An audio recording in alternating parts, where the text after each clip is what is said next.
जो मुसलमान इस्लाम में आस्था रखता है उसकी आस्था कुंभ में नहीं होगी। वो काम करने तो जा सकता है, वो कुंभ में आस्था लेकर नहीं जाएगा। मुसलमान कहेंगे हमने तो ट्रेन में भी नमाज पढ़ी है, ट्रेन भी हमारी है, हमने जहाज में नमाज पढ़ी है, जहाज हमारा है, एयरपोर्ट हमारा है, रेलवे स्टेशन हमारा है, राष्ट्रपति भवन हमारा है, प्रधानमंत्री कार्यालय हमारा है, कोई आपत्ति नहीं है। सुनिए सर, मत बुलाइए, नहीं सुनिए ना, मत बुलाइए। प्रयागराज में कुंभ होगा तो आप कहेंगे हमारी जमीन पे कर रहे हैं। अरे आपका जमीन क्या आपके खाला जान लेकर आए थे यहाँ पे क्या? मुगल अपने सर पे लेकर आए थे जमीन क्या? हिंदुस्तान को बचा नहीं पता, हटाइए इनको, हटा। आपको इतिहास की जानकारी नहीं है? क्या विवाद हुआ? आपको इतिहास की जानकारी नहीं है? 3 दर्जन लोगों की जाने चली गई और ये बात, यह अखाड़ा परिषद और सब लोगों का ओपन बयान है कि एक मुसलमान को कैसे बना दिया गया। कोई वक्त का इस्लाम नाम की कोई चीज नहीं थी इस दुनिया में, तब से कुंभ हो रहा है। शर्म आनी चाहिए हुकूमत को। आप जाइए, हुकूमत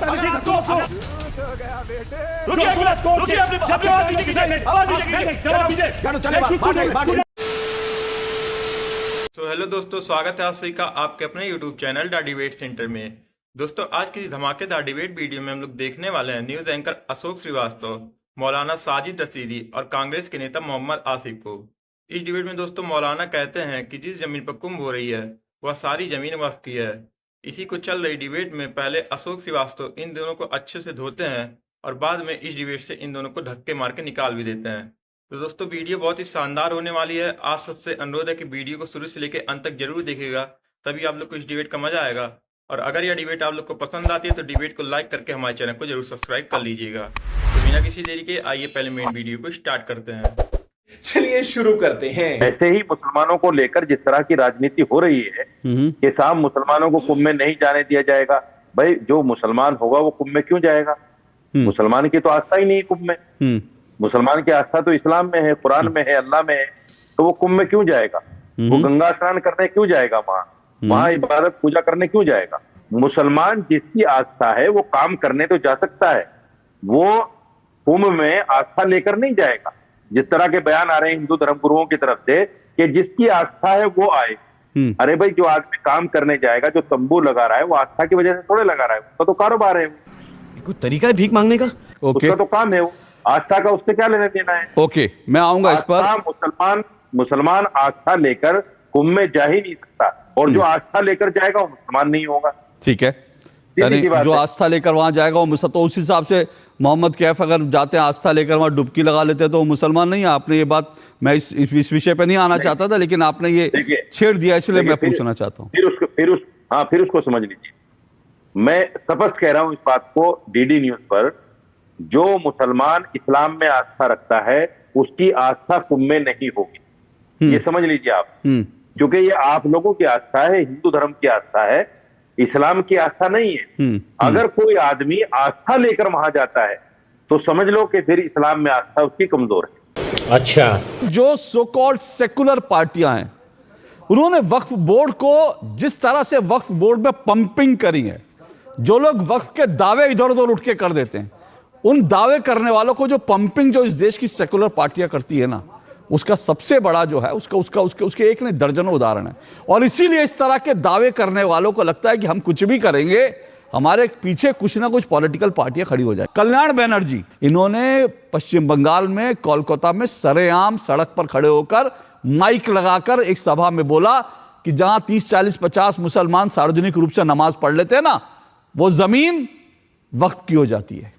तो सोचिए कि अगर इस देश में ऐसे सो कॉल्ड सेकुलर नेता इस देश में ऐसे हैं जो ये कह दे कि मुसलमान जहां पर नमाज पढ़ ले वो वक्फ की हो जाती है, तो कल को तो लोग उठेंगे, मुसलमान कहेंगे हमने तो ट्रेन में भी नमाज पढ़ी है, ट्रेन भी हमारी है, हमने जहाज में नमाज पढ़ी है, जहाज हमारा है, एयरपोर्ट हमारा है, रेलवे स्टेशन हमारा है, राष्ट्रपति भवन हमारा है, प्रधानमंत्री कार्यालय हमारा है, यह सड़क हमारी है।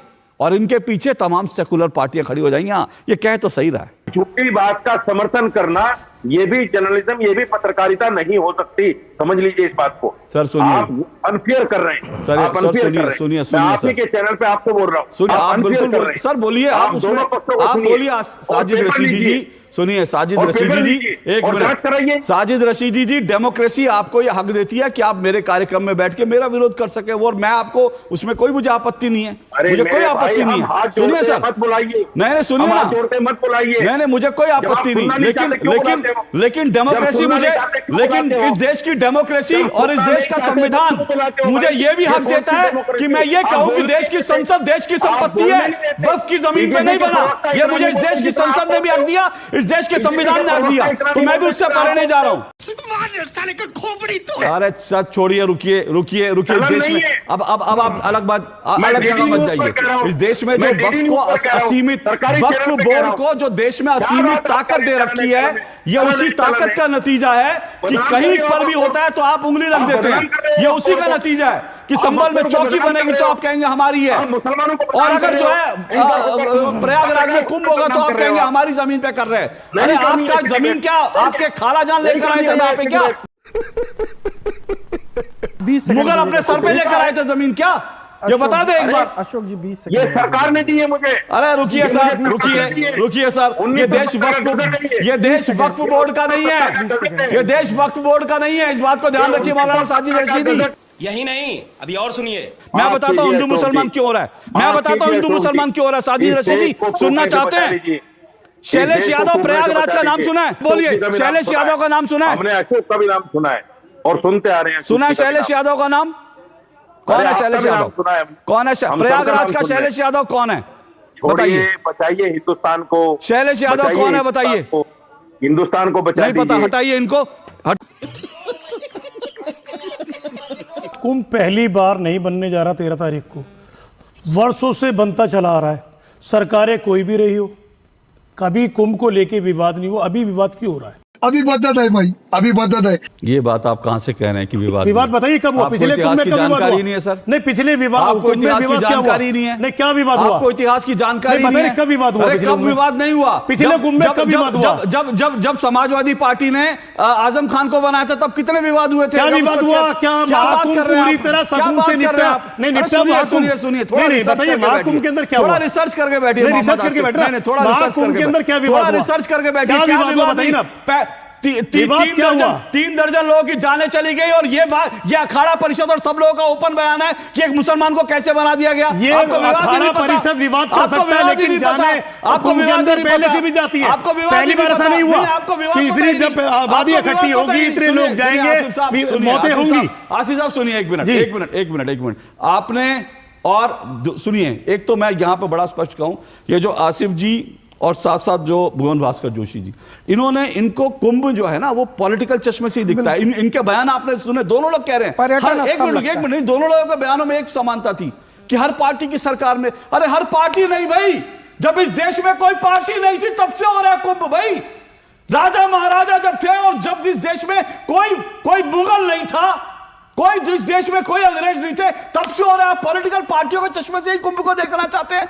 अरे कुंभ तो एक ऐसी आस्था है जहां पर कोई पॉलिटिकल पार्टी नहीं थी, कोई राजा नहीं था, तब भी हिंदू और सनातन के लोग जो हैं वो वहां जुटते थे और बड़े व्यवस्थित ढंग से कर लेते थे। कोई वक्फ का इस्लाम नाम की कोई चीज नहीं थी इस दुनिया में। ये बड़ी अच्छी बात कही आप। तब से कुंभ हो रहा है, तो पॉलिटिकल चश्मे से मत देखिए। मैं जवाब दूं अशोक साहब? मैं जवाब दूं आपको? एक मिनट रुकिए, नहीं मेरा एक मिनट रुकिए, आप बोलिए फिर मैं जवाब दूंगा आपको। मैं आ रहा हूं आपके पास।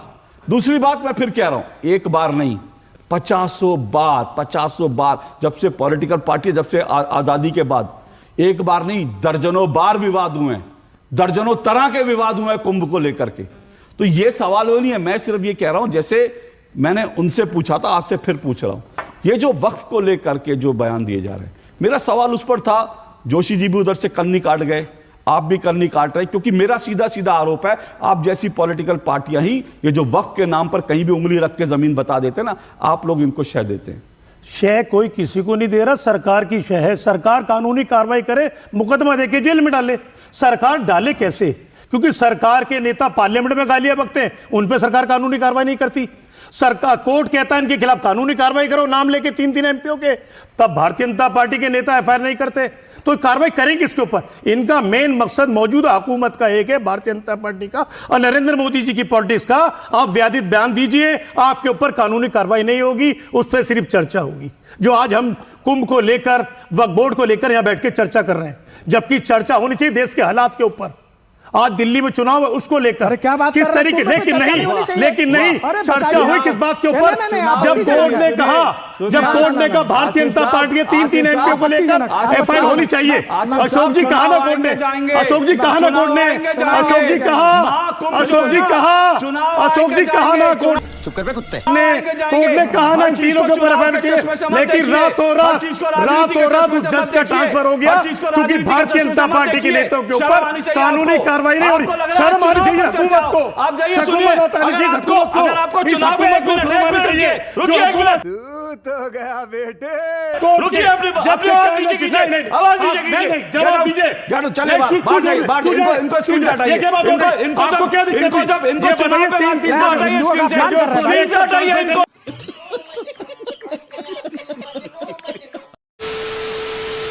दोस्तों वीडियो में अंत तक बने रहने के लिए आप लोगों का धन्यवाद। उम्मीद करता हूँ यह वीडियो आप लोग को जरूर पसंद आई होगी।